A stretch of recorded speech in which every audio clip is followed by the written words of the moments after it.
Да, искам. Добре. Ето ни, вътре! Лампата е угасена и в тъмното се вижда само една картонна кутия, пълна седячки. Бялата възглавница, която е потънала в главицата на Оги. До него е дядо му, тъй като Оги още не е свикнал да се спива сам. Плаши го тъмният ъгъл отсреща. Там наистина се крие нещо. Само че то никак не е страшно. Дори напротив. Но после ще разберем какво е. Сега да чуем какво си говорят двамата тъмни. Ще има ли миш-миш? Няма да има. Ще има приказка. Приказки до утре. Утре ще си играя. Тогава други ден. Хайде.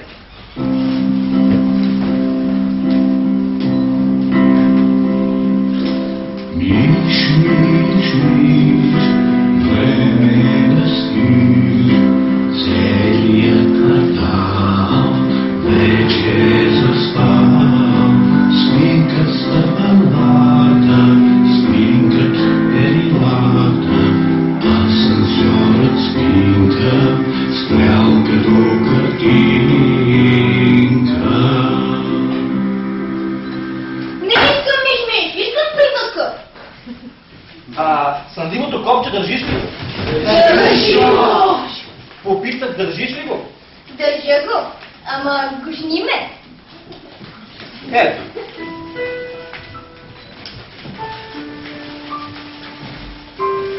Как сладко са се глушнали двамата. Оги стиска копчето на пижамката си. То е специално. Когато го държи Оги, по-лесно да свива. А може ли да го въртя? Може, но малко. Защо? За да не се скъса защо. И само по часовниковата стрелка. Какво значи? Значи ето насам. Така. А насам не може ли? Не може. Защо? Защото времето ще се върне назад, ще стане рано и няма да можеш да заспиш. Ама аз искам да спя. Ето се знае. За какво да бъде приказката? За риб. Добре, дали. Само, че първо трябва да я измисля. Затвори си очичките, Затвори ги. без да ги стискаш.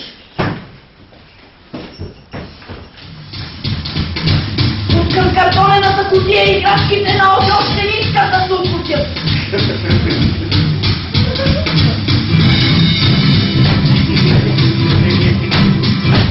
Какво правиш, бе, Оги?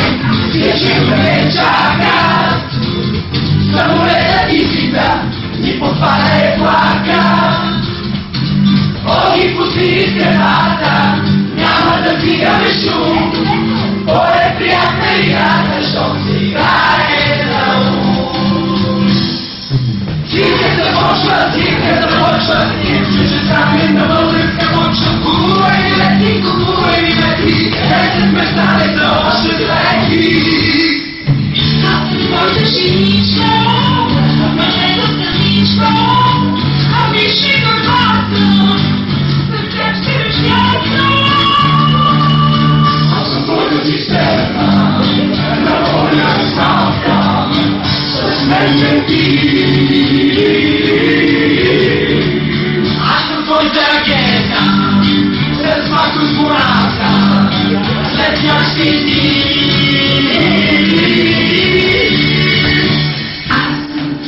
Часовник, макар и малко наушки, носи има махало, иш как го пътушка.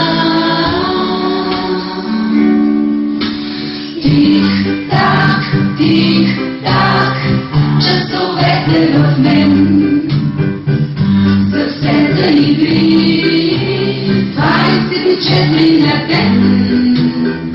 Не ми стига дори, не ми стига дори. Пожарна, пътувам Варна, пожарна, пътувам Варна. Какво ще вече нощен, играта няма край. Не да спива още, играй. Какво ще вече нощен, играта няма край. Не да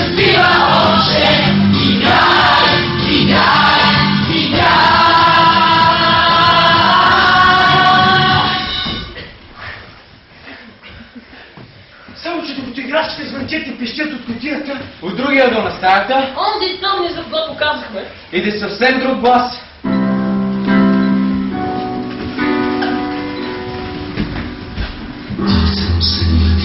Аз съм съня ти, на лицето ти не познаваш, защото колко пъти съм ти идвал на гости, ти спиш в леглото.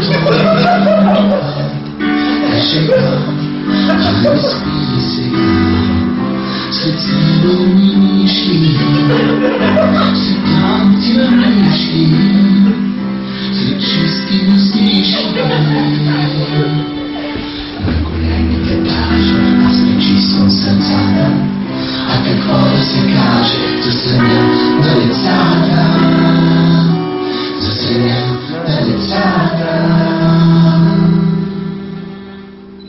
Дядото вече е намислил приказката си. Хайде, започваме! Имало едно време 3 рибки. Първата била послушна.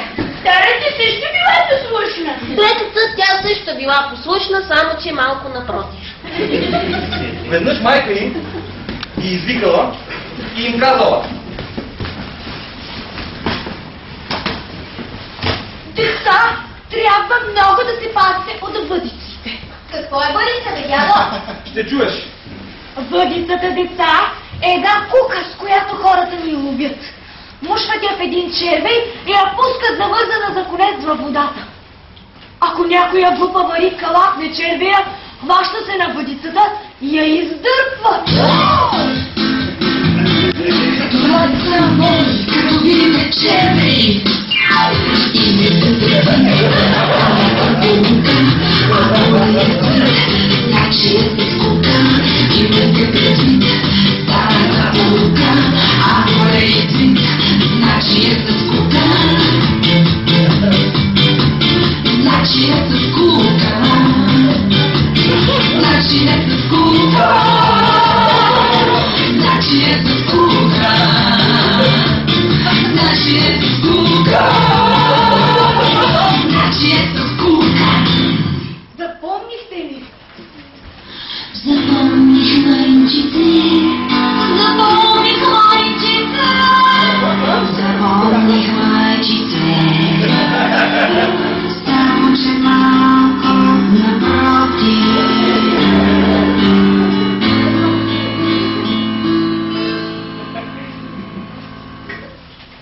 Добре, но веднъж един воден червей ги чул и си казал: Какво водят? Има ли водни червеи? има в интерес на приказката. Да един воден червей ги чул и си казал: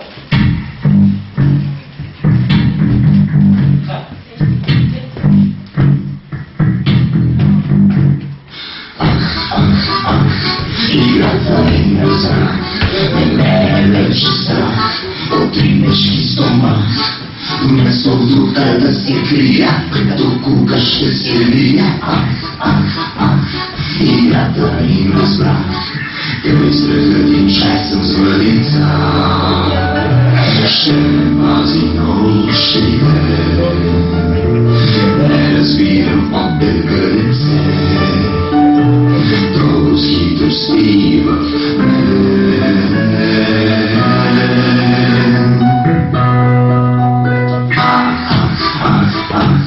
Играта им разбрах. Играта им разбрах. И ето, първата рибка се приближила до червея, а той като е видял, веднага се избил като кука и станал неподвижен. Тя го гледала от всички страни и си казала: Имам аз предвид старата пулка, този е извик, значи е със скука. И се отдалечила, а червеят започнал радостно да танцува зад гърба й. Ах, играта им разбрах. Същото се случило и за втората рибка. Имам аз предвид старата пулка, този е извид, значи е със кука. А червеят пак радостно затанцувал. Играта им разбрах. Но тогава се появила третата рибка, а тя била онази, която бях послушна, само че там беше Малко напротив. Да, тогава третата рибка се приближила до червея но си казала. Нямам аз предвид никаква полука. Аз съм страшен гиц. Я вали тука! Ябала му уста. Че не спиш, тя има медица!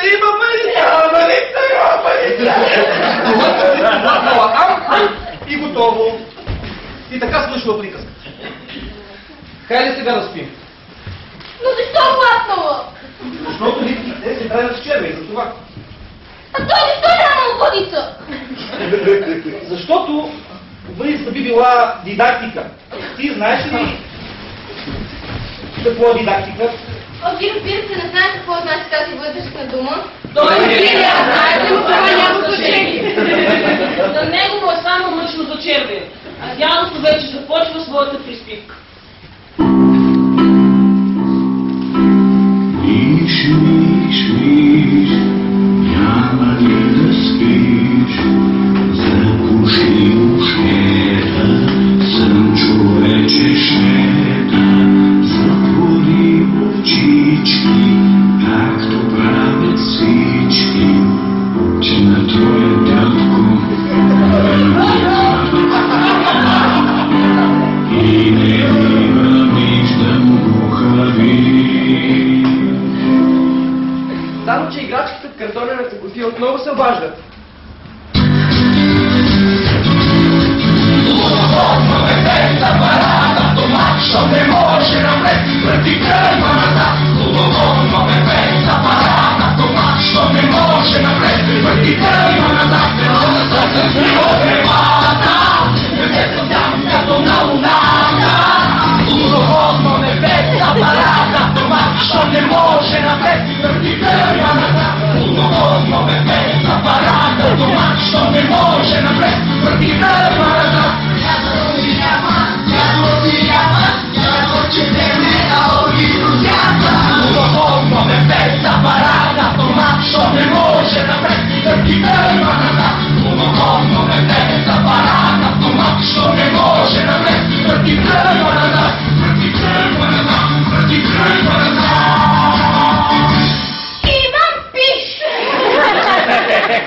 Всички деца знаят, че това е много стара тяхна хитрост. Нямаш пиш и не ме ядосвай, че...